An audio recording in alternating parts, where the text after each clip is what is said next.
Hello and welcome to this video in which we'll be looking at the questions and solutions of a reading comprehension passage from CAT 2024 slot 1. This passage was the economics passage in which the author writes about how economics needs to look outward to other fields and then understand the nuances and complexities of other fields in order to make their economic theories better. That's what the passage was about. There's an earlier video that I made about reading of the passage and what are we supposed to understand from the passage after finishing reading it for the first time. So let's look at the questions one by one. Let's try to understand how to get to the correct answers of each. Question 1 says, in the first paragraph, the author is making a point that economists like Becker. So the author is, of course, criticizing people like Becker because they had an imperial outlook towards economics. They said they thought that economics is the best field and they used to go invade into other fields and then impose economics theories onto other fields. That is what the author is trying to tell us about people like Becker in the first paragraph. So if we remember that and if we look at the options, the first option that is definitely not the correct answer is option D. D says had begun to borrow concepts from other disciplines, but were averse to the latter applying economic principles. The opposite of this is said in the first paragraph, so D should be very easily eliminated. Next option that I believe is absolutely incorrect is A, because tended to guard their disciplines from poaching by academics. Nothing about them guarding the disciplines or poaching attempts by other academics has been discussed in the passage anywhere. That's why A is not the correct answer. Among B and C, I can understand a bit of confusion, but if you read the two options carefully, then if you read B carefully, you realize that benefit from the application of their principles and concepts to non-economic phenomena, although they were applying their principles to non-economic phenomena, but the author is not trying to make the point that Becker benefited from it. In fact, the author is saying that Becker went wrong. Whatever he did not make sense. So because the question is asking what point is the author making the point. He's not making the point that Becker benefited from anything, and that's why B is not the correct answer. Answer is C, because he says used economics to analyze non-market behavior, which is what people like Becker did, without incorporating perspectives from other areas of inquiry, which is what the author is exhorting economists to do, that you have to understand other fields and use them in order to make your point as well. So that's why C is the correct answer. So I would say confusion between B and C is valid, but it's not as though you cannot figure out the correct answer. I will still put question number 1 as an easy question. 2 says, times have changed for the once almighty discipline. First sentence of the second paragraph. So from the second paragraph, the author is saying that how economists became more accepting and open and non-imperial with respect to dealing with other fields, and they are starting to incorporate things from other fields, which is what is good, which is what should be done. So previously, they were not doing it. They had a very imperial outlook about the field of economics, and now they are doing it. So the author is saying that now they are finally doing something correct. So that's how this particular line has been mentioned. And the question is, we can infer from this statement and the associated paragraph that the author is being what? So a couple of options that we will definitely eliminate is option C, because critical of economists is openly borrowing and collaborating across disciplines. The author is not critical of it. The author is advocating for it. So critical comes from criticize. So definitely C is not the correct answer. Next option that should be eliminated is option D, because judgmental about the ability of economic tools to accurately manage crisis. Never is the author saying that economists are undergoing any kind of crisis. Never is a passage about crisis of economists and how they are dealing with it. So D is not the correct answer. Answer is either A or B. And among A and B, if you read A carefully, you realize that A is not the correct answer, because A is disparaging of economists' inability to precisely predict market behavior.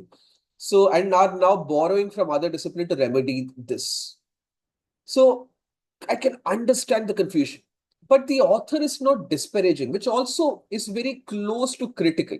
The author is not criticizing economists' inability to precisely predict market behavior using their own field.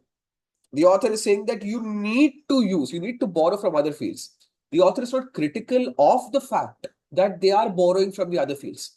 So all the rest of the option is correct, that economists are unable, or they will be unable, to predict market behavior using their field only, and they have to borrow from other fields, but the author is not being disparaging of it.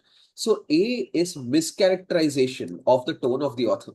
That's why A is not the correct answer, but B is, because when the author is calling the once almighty discipline, the author never believed that economics was ever an almighty discipline. In fact, he said that even when Becker was doing what he was doing something wrong.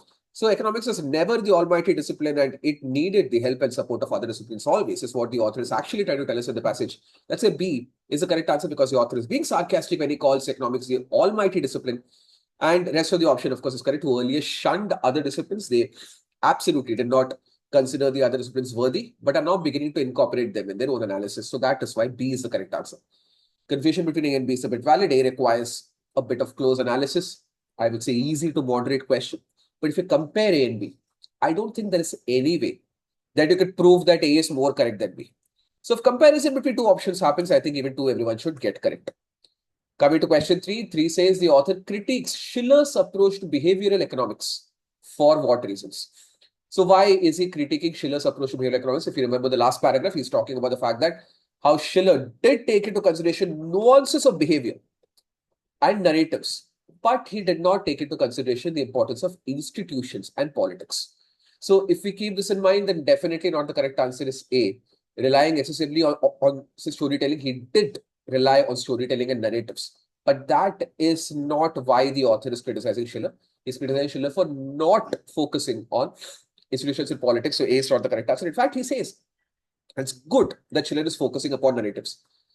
Next wrong option is going to be B, or sorry, I would rather ignore, or next option that I will mark incorrectly is,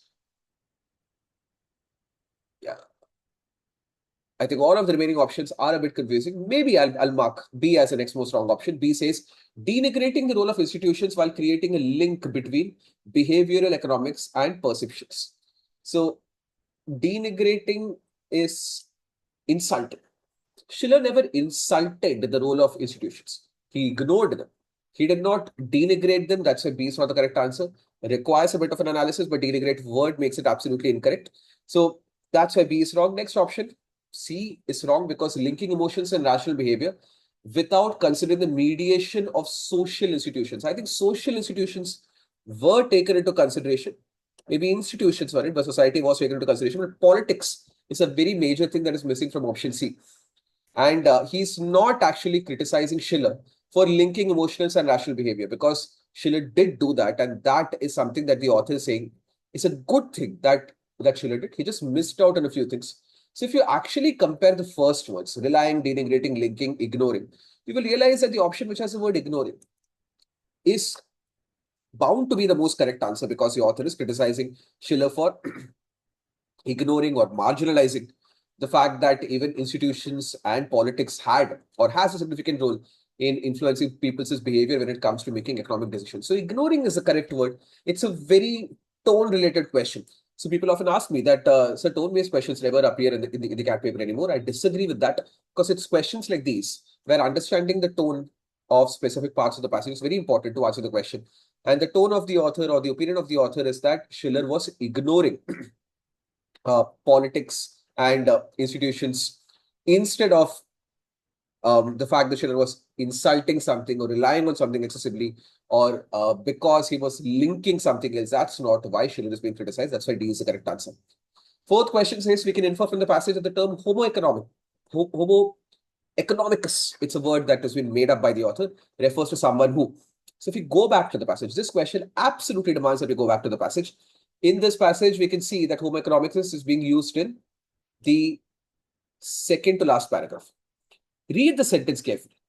It says increasingly, even some mainstream economists have to admit that homo economicus doesn't always behave like the textbook maximizer. Maximizer of what? Maximizer of economic benefits.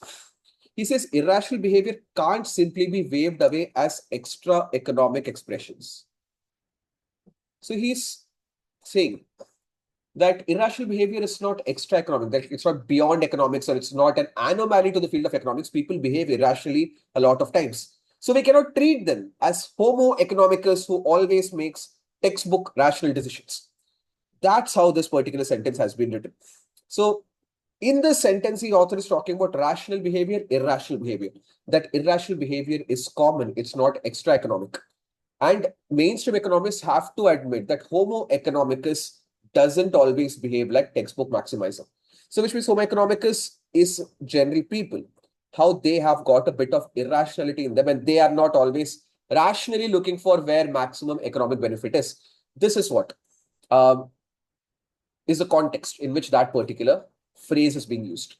So if we look at the options, I'm looking for something related to rational decision making. A immediately stands out, makes rational decisions based on their own preference. Maybe is the correct answer. Let's look at the remaining options to eliminate them. B says it's not influenced by the preferences and choices of others.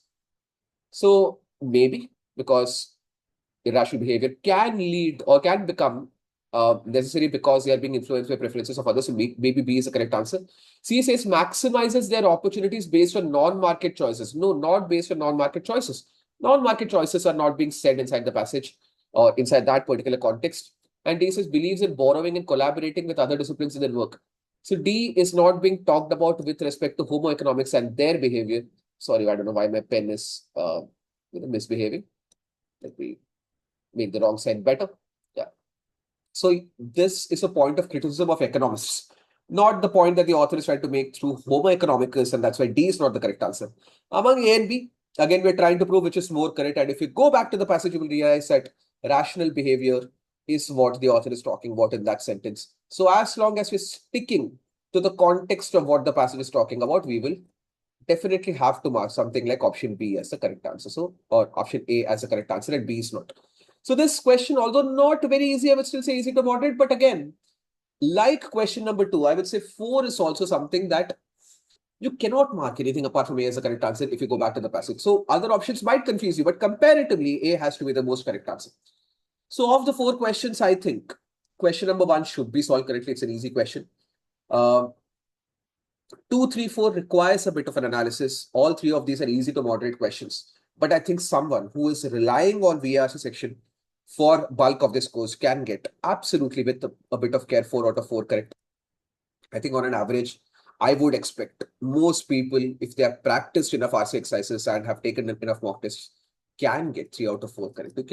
You can still say that because of not understanding tone, I can get question number 2 or 3 incorrect. I think 4 still you should get correct. 2 also to a certain extent you should get correct. Maybe there's an argument for 3 you might get wrong. But anything less than 3 is not a good performance as far as this particular passage in the paper is concerned. Thank you.